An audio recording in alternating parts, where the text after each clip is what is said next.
এই যে রুমিন ফারহানাকে বিএনপির নেতাকর্মীরা বাধা দিয়েছে শহীদ মিনারে ফুল দিতে যেতে, এই নিয়ে সামাজিক যোগাযোগ মাধ্যমে ব্যাপক পরিমাণে মানুষ সোচ্চার হয়ে উঠেছেন।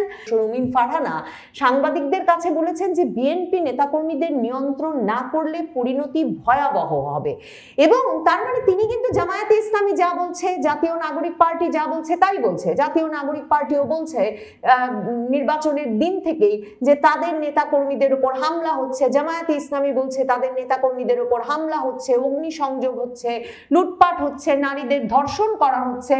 কিন্তু সংবাদ মাধ্যম, মূলধারার সংবাদ মাধ্যম যেমন সেগুলো সত্য কি মিথ্যা সেসব বিবেচনায় সময় দিচ্ছে, কিংবা সেসব অভিযোগকে তেমন গুরুত্ব দিচ্ছে না। মানে জাতীয় নাগরিক পার্টি, জামায়াতে ইসলামী হালে পানি পাচ্ছে না তাদের নির্বাচন পরবর্তী সহিংসতা বিভিন্ন অভিযোগে। রুমিন ফারহানা কিন্তু সেই একই অভিযোগ তুলছেন, কিন্তু রুমিন ফারহানার এই যে বিএনপির নেতাকর্মীদের নিয়ন্ত্রণ করতে হবে সারা দেশে, এই অভিযোগ সামাজিক যোগাযোগ মাধ্যমে ব্যাপক আলোড়ন তুলেছে।